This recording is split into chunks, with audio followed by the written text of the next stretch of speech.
Welcome to Expressions of Leadership. I'm your host, Michele Kawamoto Perry. In every episode, we explore how people from educators and artists to executives and entrepreneurs lead with authenticity, rise through adversity, and share the wisdom they've gained along the way. Today, I'm joined by Michael Hernandez, an award-winning educator, speaker, and the author of Storytelling with Purpose. With a background in film and digital media, Michael has taught everything from broadcast journalism to photography. But what he's really been teaching all along is philosophy, decision-making, and how to think critically in a world that often values compliance over curiosity. Michael, welcome to Expressions of Leadership. Thanks, Michele. It's great to be here. Now, let's start at the beginning. You come from a family of teachers. Your parents, your aunts, your uncles, and even your brother pursued science. Was teaching something you always knew you'd return to? No, I sort of fell into it, I guess. Maybe it was fate or genetics or something, but no, I was finishing film school here in Los Angeles. I earned my MFA from Loyola Marymount. I was finishing up graduate school and I'm like, oh, look at all the student loan debt I've accumulated over these last couple of years. Um, Maybe becoming a production assistant on a film shoot isn't the wisest decision. I should have thought this through a little bit. But so it just sort of turns out that at the same time I was wrapping up school, there was this opening for a job teaching film and journalism. And so I applied and they hired me. And I'm like, okay, this is great. This will be like my 5-year plan. I will, teach film and journalism, which is what I love to do. And I actually really enjoyed being a teaching assistant as a graduate student. And in all my spare time that teachers have, I'll work on my own personal projects in film. So yeah, I just finished like year 26 of the 5-year plan. Yeah, I mean, you know how it is. You like get into a rhythm and then, you do things and you start a family and all these things happen. But also I started to fall in love with teaching and I really started to fall in love with this idea of teaching other people how to tell stories and to really, understand the world through an active engagement with the world and thinking of storytelling as a way of thinking and processing and connecting to people rather than just sort of spouting your own opinions that may or may not be informed. And so it was a great way for me to have one foot in my passion of film and cinema and journalism and visual storytelling, and another foot in technology.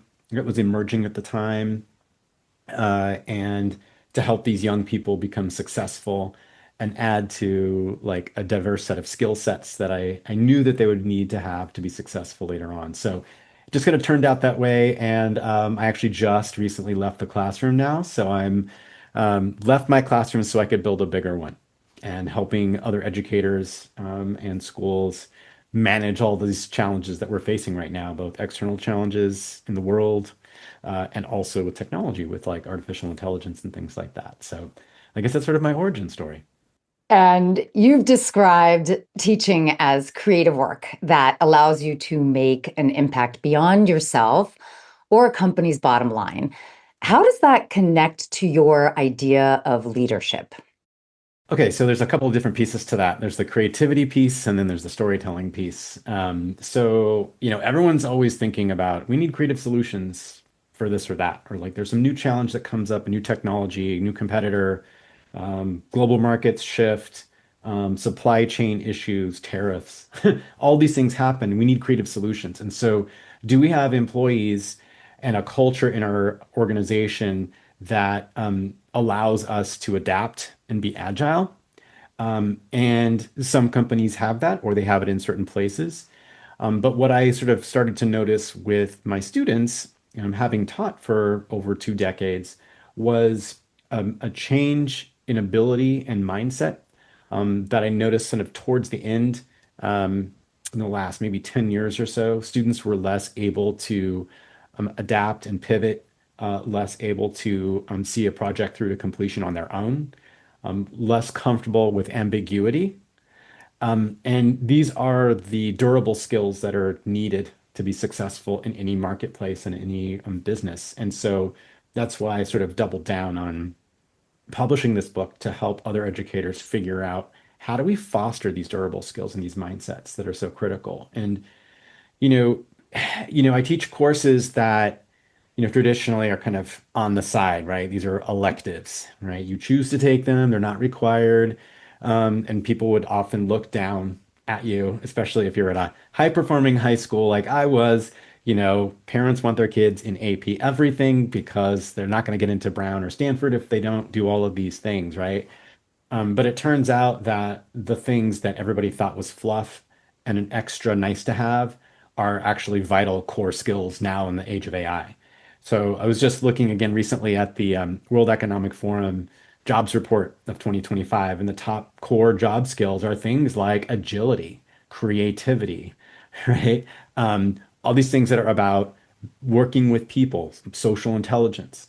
It's not about memorizing. It's not about conforming to taking a test or doing that one right answer that the teacher expects you to kind of like sort of regurgitate on command. It's about how do we adapt and flex and work with each other to find these solutions. So that's the one piece is like, how do we foster these mindsets of creativity, innovation from kindergarten through high school and through college? And how do we create curriculum and design assignments that are going to foster and strengthen those skills? And then the other piece is the storytelling that you're asking about, right? And I lead a workshop for leadership actually called Storytelling for Transformational Change. And so anytime you need to pivot your organization, introduce a new product or concept or process, maybe there's a change happening, there's a culture that starts to calcify. People get used to the way things are, whether it's a customer base, whether it's your internal, clients and customers, it's your board, it's, whoever it happens to be. This is the way we've always done it. This is what we've done for so long. And so, how can we use storytelling to become thought leaders and to provide evidence, to empathize and to listen? I feel like one of the most important skills of storytelling is actually listening, not talking. So how can you be informed, and make good decisions based on dialogue and looking at storytelling as an interactive activity and process, not just a one-way sort of communication. I feel like so many leaders feel like they have to get on the stage and do this really great keynote presentation or, send a great email or something like that. And that's definitely part of it, but also needs to be this dialogue. And so how can we use the skills of storytelling about research and empathy and connecting to people as humans and vulnerability and admitting, our mistakes or missteps, and being part of that and garnering the respect that we need through that engagement of storytelling. So, storytelling is just a human trait. That's how we make sense of the world. It's how we process information. It gives structure to chaos. And so how can we as leaders leverage those techniques and those skills to become leaders and accomplish our goals that know that we need to do? So, yeah. And how do the subjects that you taught, like journalism and film, design and photography, actually cultivate leadership qualities like the ones you're talking about, adaptability and innovation and empathy? Yeah, so I mean, it starts at the very beginning, and of course, journalism is nonfiction, and well, real journalism is nonfiction, and then filmmaking could be documentary, which is historically based, or it could be fiction, fantasy, imagination. But it starts with building a culture of acceptance and the expectation that everyone's going to come to the table with a unique idea to help uplift the group. So part of it is, traditional school, it's a standalone thing. You're isolated, you're on your own, sink or swim. You can't collaborate or share ideas with anybody because that's considered cheating. And it's up to you in isolation to come up with the right answer or to solve this problem, as opposed to a team-based collective goal and project of we're going to make this fiction film, and I need a crew of people who have a variety and diverse sets of skills that come in that can contribute to the whole, and everyone's going to do their best because each of us has a strength from our diversity, But we all have this shared goal that we all want to do our best so that overall it turns out well. And the same thing in journalism, you have a team of students. Sometimes it's a small team of two people working on a project, but then we also have student leaders who are like the editors of a newspaper, for example. We call them producers in broadcast journalism, who would sort of, set the tone. They would coach the younger students. They would be help them edit their scripts and give them advice on who to speak with and find holes in their research and things like that. But again, with that shared goal of our names are all on this product and we want to be proud of this final product. And so, all along those processes, you're showing leadership from the courage to come up with an original idea to the courage to call out a mistake or a flaw or find a bias in someone else's work, to the courage to accept and listen to that feedback that hopefully is coming from a trustworthy source that cares about you. It's interesting, the idea of feedback. It's a difficult concept in our American culture right now. But like I tell my students, it's kind of like, if you've got food in your teeth, wouldn't you want your friend to tell you you've got food in your teeth before you go out in front of the public? So let's help each other out here. Um, and then the courage to choose topics and subject matter that might not be popular or might ruffle some feathers, but we need to tell the story because it's the honest truth, and it's better to kind of like have a little bit of sting right now in order to make the world better. Mhm. Now, we've talked a lot about the student side. When you think about leadership in the classroom, what does that look like for teachers? That's a great question, and I think that's something that artificial intelligence is really forcing all of us to question. And I feel like that's the thing that is, sort of forcing this existential question about what is the role of a teacher? What is the role of learning? Like, what does it mean to teach or learn anymore? I mean, if you can ask a chatbot to come up with the answer for you or write the essay, why do I need to show up to school? What's the point? And that's a great question that everybody should be asking. And so I feel like what's nice about AI, here I am coming out with my contrarian perspective on this, which is like what I'm known for. But I feel like AI is actually a gift because it's reminded us of what matters most in education, which is our humanity. Ironically, this technology is forcing us to go back to our humanity as our saving grace of uh, classroom teachers, why we should show up to school, why learning matters. And I go back to those ideas of what makes humans uniquely valuable, whether you're a teacher or a student or someone else. And these are things like, again, originality, creativity, diversity, the uniqueness, the provenance, and really thinking about, the problem isn't artificial intelligence, it's artificial assessment. Ever since 2001, when we had No Child Left Behind, the law that under the guise of making learning equitable and standardizing so everybody had the same expectations, it ended up creating a system where educators were sort of forced to, and schools and states were forced to teach to the test so that their scores would go up, right? So if you're a parent listening out there and you're like, where should I send my kid to the best elementary school or the best high school, right? Or the best college? What's the data you're going on? How are you making that decision? You go to these parent websites and what do they tell you? Like, oh, this is a great school. It's ranked, 4.3 or like 7.8 or whatever the scale is. And what is that data based on? Test scores, right? Or parent votes, right? Really? Is that the best data to go on? Test scores? Like, what else are they measuring? Are they measuring psychological safety? Are they measuring where these kids end up? Are they measuring what they're actually learning? Can the kids apply their knowledge? Like, student to teacher ratios, like what is the metric? And so if your metric is the standardized test scores and how you're sort of like quarterly results for a business, you're supposed to keep growing. Well, there's a ceiling to how far you can grow, right? And also, you end up making your classes all about taking the test rather than about the learning and the subject matter. And so, what happened was when we obsess over data, you lose the human-centered experience. And that's what I'm hopeful AI will force us to go back to is emphasizing the human-centered experience of learning, which is inquiry, curiosity, passion, you know, wonder. We've lost wonder. Nobody cares anymore because I just, as a student, I just have to check the box and jump through the hoop because that's what's in the rubric and that's what's on the test.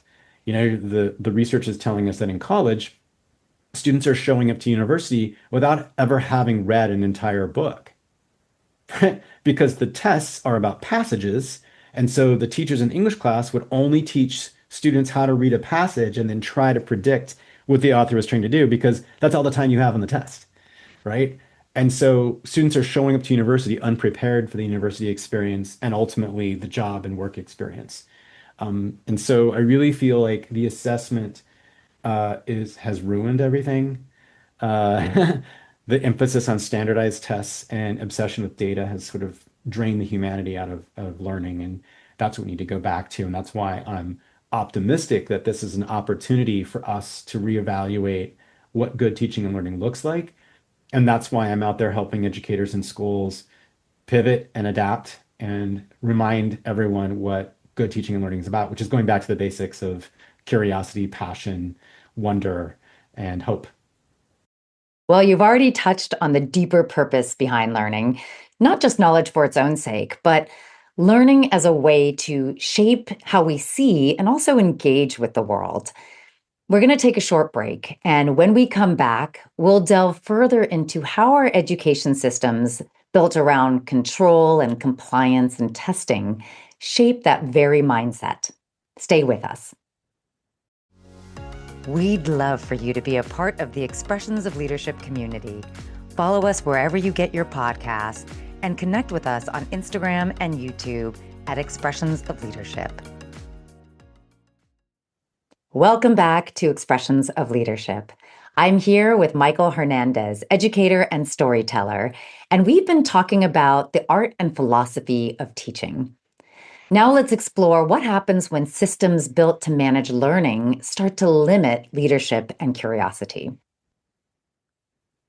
Michael, you've spoken about education as a system of command, control, and compliance. Do you think maybe we've confused rigor and rigidity? And how does that affect our ability to nurture leaders who can think independently? Yeah, like I was saying earlier, I think again, we're finding that students are less able to manage a project, come up with original ideas, take feedback. And when we give them assignments like I've been doing for like 20 years, they kind of stare at me blankly, like, what do I do with this? And I think that when you have trained kids to very carefully and methodically go through step by step, and you tell them that you must do it in this order, you know, they lose the ability to handle ambiguity or to come up with a creative, original solution. And I'm not sure where that comes from, if that's a parenting thing, if it's standardized tests and, teachers having to do the step-by-step process. Everybody wants a formula that's predictable, right? And we want to have the same answer for every student so that I can measure it, and all of that. And we're seeing the results now, which is, again, the students who are unable to do this. People are showing up to businesses, getting hired, unable to manage like a project. And so it's a really big problem for everyone because, the only constant is change. And so how do you pivot? You can't predict. There's no answer at the back of the textbook for how to manage AI, right? And there was the pandemic. Like, how do we manage this? What do we do? And so we had to have those skills of resiliency. And so for me, that's a problem when we essentially train students to comply to step-by-step processes. And I get it. Like there's definitely timetables and deadlines and expectations of quality and output. You have to have those. Absolutely. But how can at the same time we make space and say these are the boundaries, and within these boundaries and expectations of time, quality, accuracy, whatever those boundaries are, you have the sandbox in order to experiment and come up with something that works well for you and that you can express yourself and your knowledge and demonstrate your knowledge to me as an educator clearly, and that makes sense. And all of the research on psychology and education says that's the best way to learn anyway, not through memorizing and test taking, but through application and demonstration of knowledge. So I think that's kind of where we need to go. And I think this idea of measuring our success through standardized testing also puts us into a place where we lose critical thinking because we aren't looking at other perspectives. It's all catered to answering what they want to see in this particular test. So, how do you think that focus really impacts students' confidence and also their willingness to take creative or even ethical risks? Yeah, I think, it's a complex issue. It's not just standardized tests. It's the culture that we live in and the politics and the political world that we live in. Are we able to stand out and be different? And it's difficult when it's unsafe to do that, physically or emotionally or intellectually unsafe to speak truth to power, to provide evidence that's researched, and evidence-based, and call stuff out. And so one of the big pieces to fostering those mindsets in the classroom is to make it a safe place to do that, to encourage the behaviors that we want to see, to encourage these durable skills. I think that's really the key here. So, um, and it's hard because, again, we have pressures from parents, politicians, school board members, the community about what they all feel is the right way that students should be learning and what the outcomes are going to be. And you can't, you downplay that. I mean, I think people seriously want the best for kids. It's just we have different ideas of what that means. So I would say, we need to go back to the research and what does that say? And look at the outcomes that we're starting to see as a result after 10, 20 years of certain policies. Are those the kinds of citizens and employees that we want? The whole point of school is really to get people prepared to be good citizens. Like, who's going to take care of you, later on? What kinds of skills and mindsets and attitudes do we want these folks to have when it's time for them to take care of us when we're old? And really think about that. Well, that said, how do we begin then to reframe schools from places of compliance to places that cultivate leadership and agency? Yeah, so it's multi layers. It's everybody sort of rethinking what we mean by school and what we expect to see as a learning outcome. Everything from parents to politicians, policymakers, down to the classroom teacher. And everybody plays an important role in that. You can't just put the burden on teachers. Like so much of society has put the burden on teachers for everything. Childcare, like food insecurity, like all of these things, right? So it's not fair to put that burden just on teachers. So we all share that burden. And again, it's hard to imagine something new because we have a whole generation of parents and teachers who grew up under the No Child Left Behind world where all they knew was school based on taking tests, and standardized tests. And so it's hard to imagine something different and new. And so when I lead workshops, um, make explicit with a bunch of examples. We need concrete examples of what this looks like and look for exemplars that are happening around the world in different classrooms across the US and other countries of what this might look like, what project-based learning might look like, what embracing technology looks like in healthy, productive, professional ways, right? Not banning things.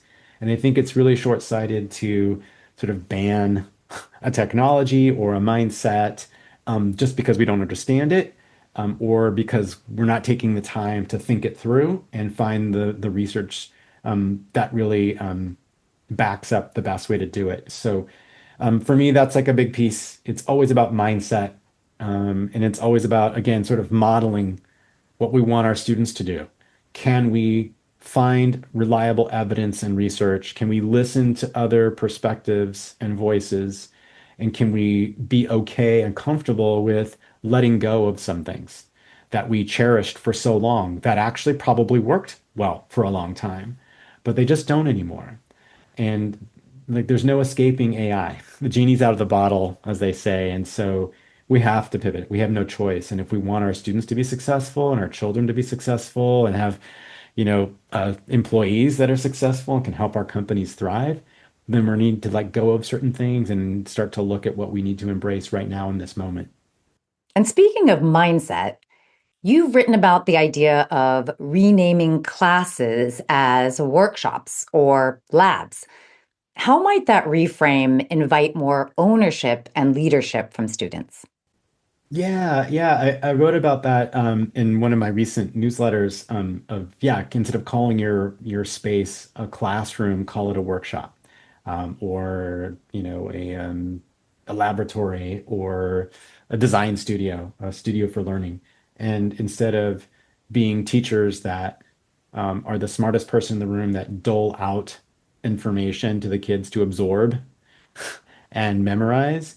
Instead, how can we be sort of learning engineers and learning architects and be mentors that challenge students to question the natural world or philosophy or math or science and engage in the world and make them places that are experiential, that are inquiry based, that still have high standards and high quality expectations and outcomes, but make them a place where learning is joyful and has a purpose beyond just memorizing. So I feel like that's like a really big key piece. And I think something else I'd like to add to this is like this mindset that we've conflated pain and suffering with good learning. So good learning definitely has to involve struggle and maybe even failure, right? But it's not pain just for the sake of being painful, right? And so the analogy I like to use is like with high performing athletes or musicians. So if anybody has ever played a sport or plays an instrument, you know how many hundreds, if not thousands of hours you spent training, preparing, lifting weights, running drills, how many times you've been injured, doing this. And why would you put yourself through all that pain and suffering, right? It's because you put in that effort because you're passionate about it and that activity brings you joy, right? And so how can we borrow that same momentum of I want to tap into something that these students find personally joyful or interesting or worth exploring so that they want to put in that effort and they don't care what they have to do to get there, right? And so provide that carrot rather than the stick of learning, I guess is a way, that intrinsic motivation versus extrinsic motivation. And not just as a, hollow exercise that ends up in the trash, right? Like any essay or test just ends up in the trash. What message does that send to students about the value of their work and our curriculum? As opposed to you use the knowledge in this class and the skills you learned here to help somebody make a good decision or something like that. And I feel like that's really what we need to do is just sort of reframe it. Like you said, can we just relabel it? Sometimes it's as simple as that. So it's not a class, it's a laboratory, a workshop, a studio. And I think that's a great beginning point to help us rethink what a classroom should look like. When we change the language, we start to change the mindset. And mindset, as you've said, is the biggest obstacle and perhaps also the biggest opportunity. We'll take another quick break and continue this conversation about mindset, integrity, and assessment, and what it means to measure leadership, not just learning. More after the short break. True transformation starts from within. The Forward Project partners with organizations to create meaningful culture shifts and develop leaders who inspire real change. If your team is ready to move forward with purpose, visit www.theforwardproject.co. Welcome back to Expressions of Leadership. I'm Michele Kawamoto Perry, and today we're exploring what it means to learn, teach, and lead with purpose. Michael Hernandez is helping us to unpack how assessment, integrity, and mindset intersect in the modern classroom, and what that says about leadership itself. Now, Michael, you've mentioned using rubrics in education and how they can limit creativity. But I'm sure that teachers would argue that it's a way to grade people fairly based on a standard or a common criteria. So, what's the alternative? Right. And I think rubrics, as we know them, are kind of like this grid. You can sort of imagine this in your mind's eye. It's this grid of descriptions of why a student would get a grade and what the criteria are in order to get that grade, right? And I think we do that, and I tried to do it for years actually, um, unsuccessfully until I abandoned it. But the idea was to provide transparency around the process, to provide fairness and equity around why someone got a certain grade. And it goes two ways. It's the before piece, which is this is what you need to do in order to get this grade before you start the project. And then after the fact, once a student or the parent complains about the grade, you can use it to say, well, look, does it meet these criteria? And in and of itself, like that's not a problem. You have to have criteria, you have to have very specific outcomes and expectations. So all of my assignments have very clear expectations, and a series of high standards. The problem with the rubric, though, is that it sort of paints you into a corner and it limits what students are willing to do. So they're only going to do what's required in that box to get that grade and nothing more, right? So if I really want to encourage someone to take creative risks or to be courageous, that means they need to literally think outside the box of this grid on the rubric, right? So an example that I talk about in my course and in my book is I had a journalism student who discovered that there was an intersection in our town where people were running the stop sign, and he wanted to cover it. And so he went out and did a bunch of research around, dangerous driving that's been on the increase since the pandemic. He got statistics nationally, locally, statewide in California. He shot footage, got security camera footage from neighbors of cars. Literally, you can see them driving through the intersection without stopping. So visual evidence. He collected that evidence. It wasn't just, somebody making it up. Um, Wrote a script, recorded everything, edited everything, published it, and then the local police saw it. And then they started parking a patrol car at that intersection to cite people and give them tickets for running a stop sign, right? Now, if I had graded that assignment on a rubric, the kid probably would have got a B because the video footage was just mediocre. The script was just okay. There were a lot of mistakes and flaws in the script. But in the end, he had the effect of moving a public agency to take action. So, I could have graded him on that rubric and he got a B, but what grade do you give someone who might have saved someone's life or avoided bodily injury or thousands of dollars of damage to their car that the insurance company would then pass on to all the rest of us, right? What's the value in that? And so that's what I mean when I was talking earlier about measuring values rather than systems. Measuring a system means do you fit in this box and you're going to get this grade if you do exactly what I tell you in this box?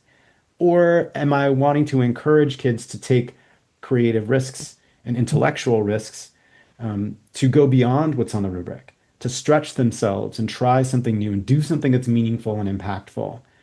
And that was just one example that I would see every day in my classroom. Because if I tell the kids specifically and meet it out, that's all they're going to do, right? And I don't want to encourage rule followers. I want to encourage creative, innovative people who can adapt and thrive when no one is looking and there isn't a grade on the line. There is no rubric. And in the end, the rubric is still a subjective decision that I'm making as the teacher. I'm still saying this is a four, not a five.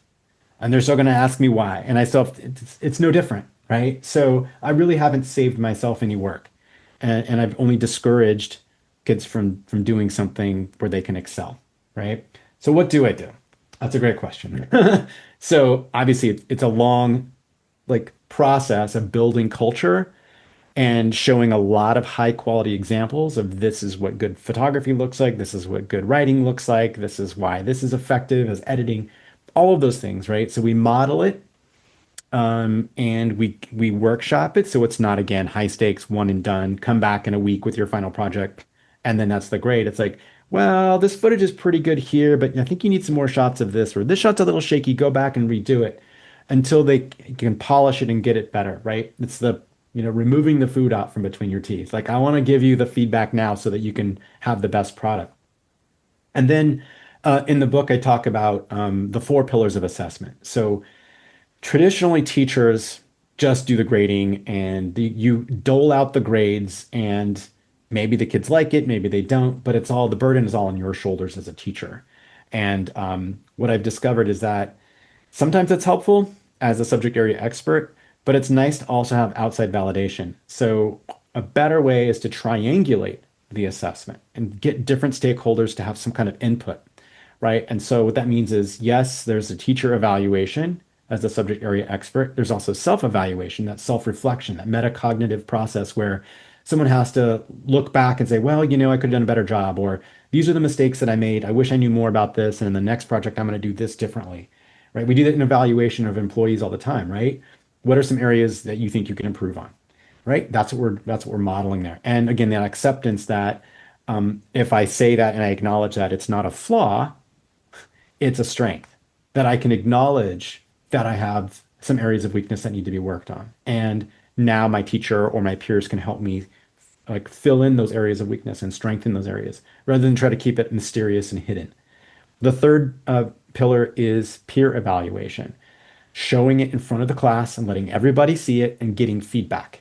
Okay. And so that carries a lot of weight too, because that means that somebody other than the teacher is going to see it, right? I'm not in spy school. I don't want students to make work for my eyes only, right? We're doing work to make it public and for a couple of reasons to get that honest feedback.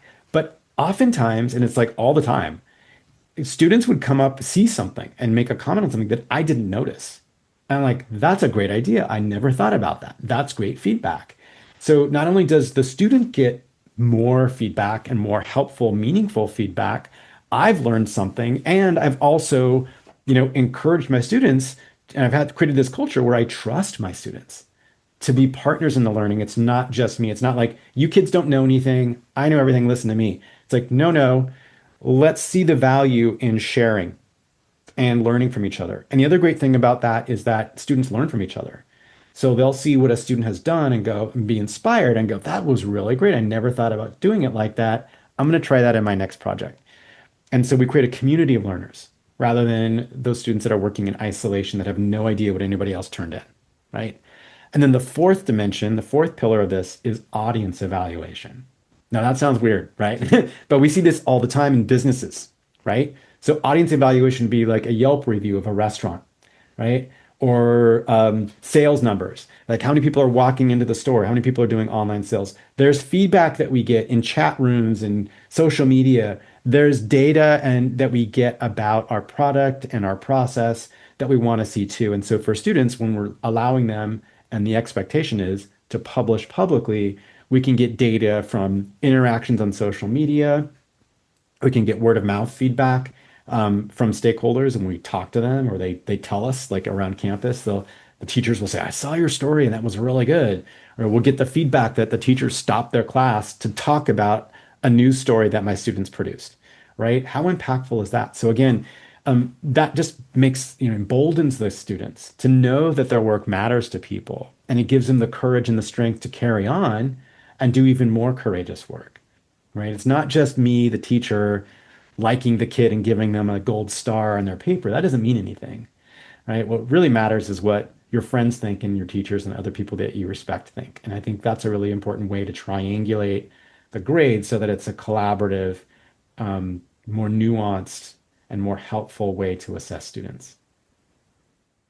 Now, Michael, another thing that you've talked about is that focusing only on the mastery of technique sets students up for cheating. Can you unpack that?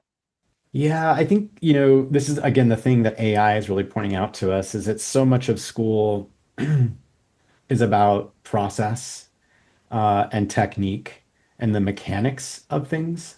So whether that's how to solve a math problem, how to write an essay, grammar is mechanics, right? And there's definitely an art to it, and a challenge to it. But what AI has done is sort of remove that. And so the machine learning can do that for us. So we don't really need to focus on that. Now, there's lots of debates around if that's a good thing or not. But what it offers an opportunity for us to do is to maybe offload some of that time that we would spend as educators correcting grammar mistakes, which is a lot of time, or technical mistakes in solving the equation or whatever, to a chatbot that can help the students, process that and come up with the correct and discover the right way to do it. And instead start the learning at a much higher level which is not about mechanics and technique, but about ideas and the purpose behind doing this. Why are we learning to write? Why are we learning to write? What's the point? To write an essay for a teacher that sees it and then throws it in the trash? Is that the point? Or is the point, I want to persuade someone to take action against this thing that I think is problematic? I want to inspire someone with some creative writing and make a human personal connection. What is the purpose? And so I think what's the great thing about AI is that can remove those barriers to learning for the kids like me who were terrible spellers, who are very slow readers, that I couldn't jam through that novel in an allotted time because it was required by the state to get through like novels in a year or something like that, and instead focus on the ideas and hear my voice and be able to contribute to this discussion, and still learn and not be hindered by these barriers. And I think, again, going back to what I was saying earlier, is like so much of school is set up so that we put barriers in front of kids, like trick questions on a test, or all of these things that are barriers, and don't allow students to kind of connect to the curriculum on a personal level very well. And again, I know someone's probably thinking in their head right now, well, that's what school is about. You've got to struggle, right? Absolutely. You have to struggle, but not just for the sake of it, right? And like I was saying earlier with the analogy of sports and musicians, there is hard work that has to go into it. And you have to be a subject area expert in order to know if the outcome is going to be good. So you can't just go to an AI chatbot and say, write me an essay, write me a short story, right? It will, but it's not going to be very good. You have to know and understand on a deep level what it means to be successful in that medium or in that genre. And so there is deep level and deep understanding that has to happen in order for you to come up with that output. And I think that's really important to sort of keep in mind. That idea that we can design learning experiences around ethics, creativity, and agency really reframes what education and leadership can be. When we come back, we'll talk about what's ahead, further exploring the role of AI, lifelong learning, and the future of curiosity. Don't go anywhere. Leadership isn't just about strategy, it's about people. The Forward Project helps organizations cultivate strong, adaptable leaders who create thriving workplace cultures. If you're ready to invest in your leadership team, visit www.theforwardproject.co to learn how. I'm Michele Kawamoto Perry, and you're listening to Expressions of Leadership. I'm here with Michael Hernandez, and we're diving into the evolution of learning, from AI to mindset shifts that redefine not just education, but leadership for the future. Now, with AI, some schools are doubling down on old control methods, right, in-class essays and restrictions. What do you think that says about our comfort with uncertainty and trust in learners? It's a very clear answer that we don't trust our learners, and that we're insecure with our curriculum. That,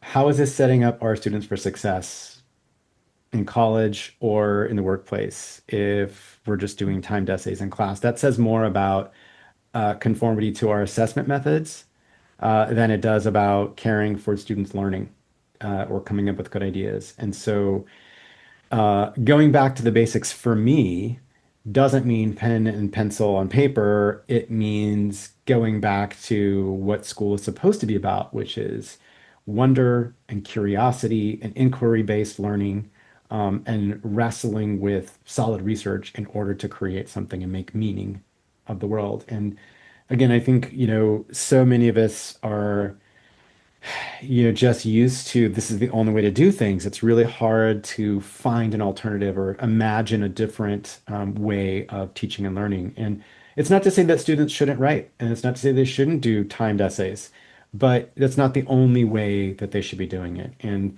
again, I come back to this idea of what is the takeaway from your class? What is the takeaway from your student's experience at your school for 6 years, 4 years, whatever it happens to be? What's their relationship to your subject matter? What's their relationship to learning out there in the world on their own? Okay? We talk about this idea of lifelong learning. And what is our relationship to facts, knowledge, scientific method, all of these things? Have we like created an experience where students find purpose and joy and usefulness in those skills? Or do we leave them with a bad taste in their mouth that like school is bad, it's painful, and there's no connection to the real world? I know what really matters, TikTok or, something else. And so it's bigger than us. And, I get it. I mean, so much of our professional egos are tied up in the way we've always done things. And it's hard to let go of things and it's hard to imagine. And I think most teachers care deeply about their students and their subject matter. And it says a lot about, their professionalism. I think sometimes though that can get in the way of being able to pivot and kind of deal with reality. And it's again, it's not the teacher's fault per se, because we are under pressure from administrators, from state politicians, from national politicians about what school should look like. We're under pressure from parents who want easy test scores that they can share with their friends, or to, show to colleges because they think that's the data that they need for their kids to be successful and to make money or something like that. But, in the end, I would ask folks who are listening to this, who run a business or work in a business, what kind of employees do you want to have? Right? And what skills do they need to have to be successful? And I think that's the key piece here. But yeah, it's going to take all of us to kind of let go a little bit and sort of reimagine what's possible. And that's where I've been putting a lot of my effort, both in my book and leading workshops for leaders and for educators. It's like we can do this, and it's not that different than what we've done before. So going back to this idea of the timed essays in class and handwritten essays, I think, you know, what I'm proposing in my book and my course is not anything new or unusual. It's really going back and drawing on what teachers know to do best, what good learning really looks like. And it's unleashing that and it's letting us embrace that, and to enjoy ourselves in our work and know that it's rewarding and should be rewarding, because it matters. And teachers are the foundation of civil society. Like without teachers, we would not have capable employees. We would not have, capable partners or neighbors who care about each other and know how to solve problems. And this is really what this is all about. And so really what's at stake as well. Now, I'd like to circle back to what you said about enjoyment. You said that we're stuck in a system that doesn't believe learning can be enjoyable. Mhm. How do you recommend changing that mindset? So, what I offer in my book and in my workshops is this idea of still addressing rigorous learning and hitting all the standards, but doing it through a framework that is more student-centered. So the students have some agency in how they're going to interact with and approach the material and how they're going to express their knowledge. So it's this idea of agency. And so, when you think about it, all of us just want to be self-actualized humans. We want to have control over our lives. We want to know that what we do matters. We want to be liked, and we want to have an impact in some positive way on those around us. And so, can we draw on those innate human traits and needs to create a learning experience that allows the students to access that information in ways that are human, and that allow the students to process in their own way within those guidelines and within those high expectations, but to process and approach it in their own way that makes meaning for them. And I think this idea of, again, standardized anything has maybe good intentions originally for equity. At least that's what they say. But it ends up backfiring because everyone's different, right? You have different needs than I do. You want to be treated or need different things in the workplace than I might need. Some people need a lot more coaching than others. Some people want to be left alone. Some people need more check-ins. Other people need certain training, and it's no different for a kindergartner or a sophomore in high school. Like we all need something different. We all have our own passions or interests. And so coming back to your question about joy in learning, again, learning should be joyful, not maybe 100% of the time. But in the end, do I feel it's rewarding? And is it meaningful to me? And do I see that there's a benefit? And we need to do a better case of making the case of there is benefit for you and for those around you through this curriculum or through this content knowledge. Again, think about this in your own life. Think back on a time when you took a standardized test. Do you have a fond memory of taking a standardized test? Probably not. Maybe a traumatic one, right? But you probably do have a fond memory of a project you worked on, a field trip. Maybe it was a game, you're part of a team, performance maybe, something you were proud of. And so, how can we borrow that same momentum of personal satisfaction and joy and apply that to our curriculum every day, right? So, again, this isn't about fluff projects that have no academic rigor, that are not connected to standards. That's not what I'm saying. In fact, there's more connection to standards, and it's a more natural, organic fit when we do these kinds of multimedia research projects that I'm talking about in the book, because there's just so many opportunities to make organic, natural connections as the students work on these projects. So, can we create a project or an experience that is joyful, meaningful, and rewarding? I love that. When we return, we'll talk about Michael's vision for the future and wrap up with our wisdom and whimsy segment, a bit of advice and a little fun. By partnering with Expressions of Leadership, you'll reach an audience of professionals passionate about leadership and growth. For sponsorship opportunities, please contact us at letstalk@expressionsofleadership.com. This is Expressions of Leadership. I'm Michele Kawamoto Perry, and today I've been talking with Michael Hernandez about reimagining education, creativity, and leadership. We've covered a lot of ground so far. Now let's look ahead to legacy and lessons that Michael hopes to leave behind. Michael, when you look to the future, what's your vision for education and for the learners of tomorrow? Wow, that's a big question. I mean, oof, uh, I I really think that, like I said earlier, I think our students really need to be able to manage change. They need to be comfortable with making good ethical decisions because the world is constantly changing. It's not rigid and controlled, and we want our students and need our students to be independent thinkers, but also collaborative, folks who can and work together on a project and solve a problem. So I really feel that's like the main thing we need to do. Yeah. And what kind of legacy do you hope to leave as a teacher and as a storyteller and as a thought leader? Well, I hope I've provoked enough people to think about their world and their lives in constructive and creative ways. That that I inspire folks to try new things and to have the courage to ask important questions. And to remember that we need to put joy and purpose back into everything we do, no matter what your role is, whether you're an educator or a leader in a business. That it's all very important to approach the world with open eyes and an open heart, and to be okay with making mistakes, and to just take some risks and enjoy yourself.